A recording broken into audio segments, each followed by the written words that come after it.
Hello friends, how are you? Hope you all are doing great. I, CA Kamakshi Khandilwal, welcome you all to my next session in GST. Today I would be discussing about the provisions relating to job work. Like what is the meaning of job work, who is a job worker, procedure to send the goods on job work, the provisions relating to the input tax credit, and the transitional provisions. So let's start. First, what is the meaning of job work? Section 2 clause 68 of the CGST Act 2017 defines job work as any treatment or process undertaken by a person on goods belonging to another registered person, and the expression job worker shall be construed accordingly. Now here is an important distinction from the provisions in the current law in excise. It says that the goods must belong to a registered person. Then only the transaction will take the color of the job work. So if the goods are sent by an unregistered person, that is, the principal is unregistered, then in such a scenario, the transaction would not be termed as a job work. So a job worker does not work on its own goods, but on the goods supplied to him by another registered person. Job work has been classified as a service in GST as per clause 3 of schedule 2. It says any treatment or process which is applied to another person's goods is a supply of service. This is important as different provisions have been provided for ascertaining the time of supply in respect of goods or time of supply in respect of services, and also the place of supply for goods and place of supply for services. So, with respect to ascertaining my GST liability, I would look upon the provisions as applicable to the services. Now, coming over to the next topic. What is the procedure to send the goods on job work? According to section 143 of the CGST Act, a registered person, hereinafter referred to as the principal, may, under intimation and subject to such conditions as may be prescribed, send any inputs or capital goods without payment of tax to a job worker for job work. So, the supply of goods from the principal to job worker is covered under definition of supply, but the principal shall not be liable to pay any tax provided two conditions are satisfied. First, an intimation has been provided by the principal, and second, certain conditions as may be prescribed by the government needs to be fulfilled. And from there, subsequently, the goods may be sent from one job worker to another job worker and likewise. So, at the time of transferring the goods to the job worker, the principal has to issue a delivery challan. Now it says, principal shall bring back the inputs after the completion of job work or otherwise, and or capital goods other than molds and dies, jigs and fixtures or tools within 1 year and 3 years respectively of their being sent to any of his place of business without payment of tax. So, the inputs can be sent to the job work for 1 year and capital goods can be sent to the job work for 3 years. Or the principal may supply such inputs after completion of job work or otherwise, and or capital goods within 1 year or 3 years from the place of business of the job worker on payment of tax within India, or with or without payment of tax for export as the case may be. For this, the principal must declare the place of business of the job worker as his additional place of business, except where the job worker is registered under section 25, or where the principal is engaged in the supply of such goods as may be notified by the commissioner in this behalf. Now the responsibility for accounting the inputs and or the capital goods shall lie with the principal.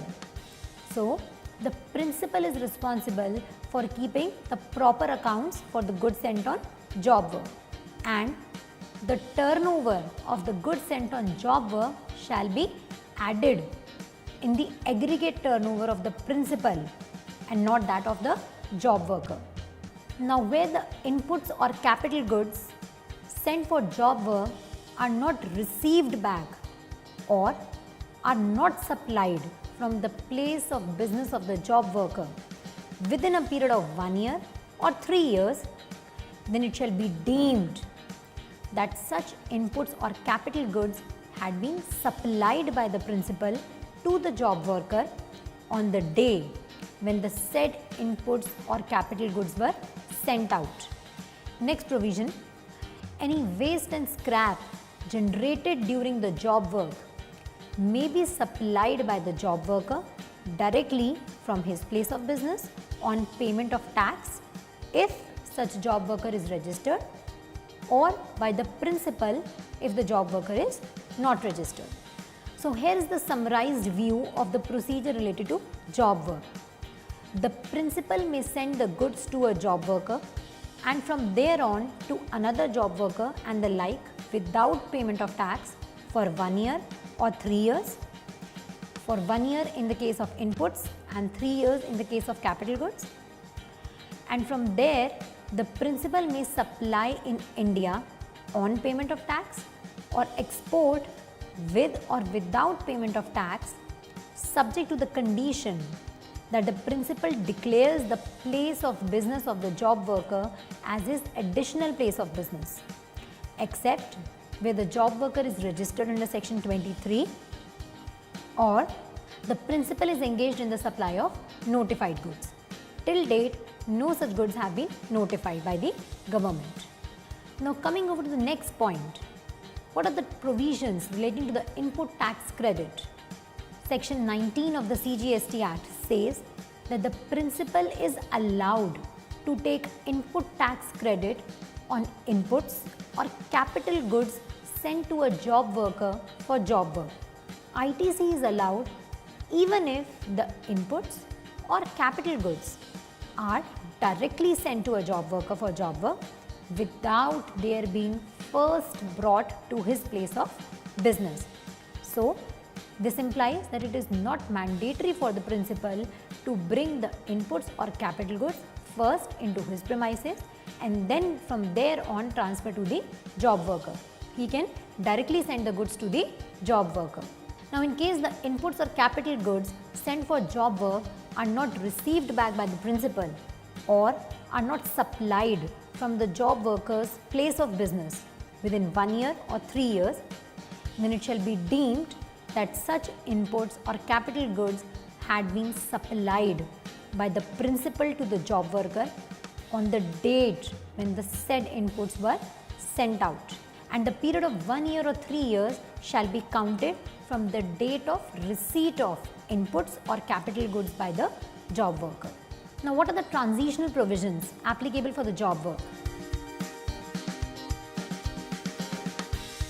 Section 141 of the CGST Act, it says that the job worker who is registered under Central Excise, Service Tax or VAT presently to be migrated into GST provisionally, the job workers who need to register for the first time would have to apply afresh, and the principal shall within 90 days of the appointed day submit an application electronically in form GST Tran 1 specifying therein the stock or as the case may be capital goods held by him as a principal at the place or the place of the business of his agents separately, agent wise or branch wise.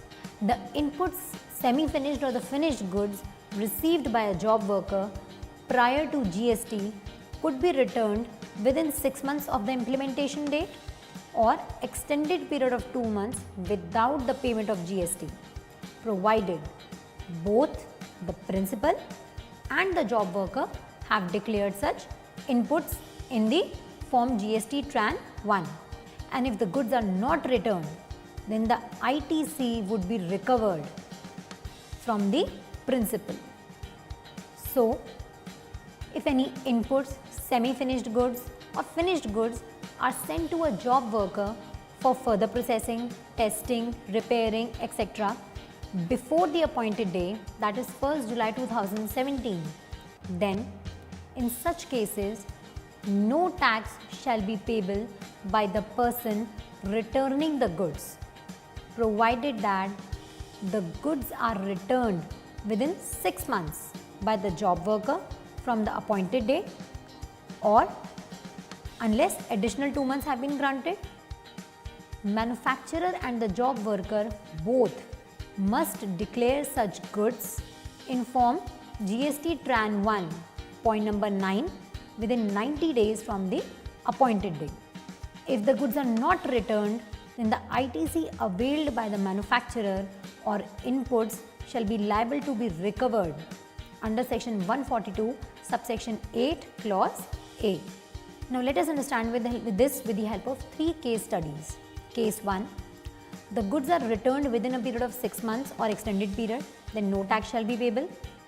Case 2, the goods are not returned within a period of 6 months or extended period, then in such case the input tax credit shall be recovered from the person who had removed such goods.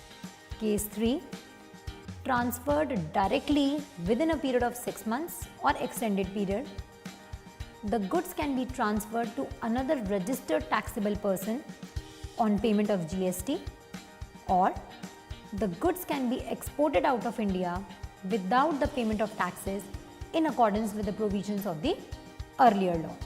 So this finishes up with the provisions relating to the job work. Hope you all found the content useful. You can also subscribe to my YouTube channel CA Kamakshi Khandelwal for more videos on GST. Thank you. Have a nice day.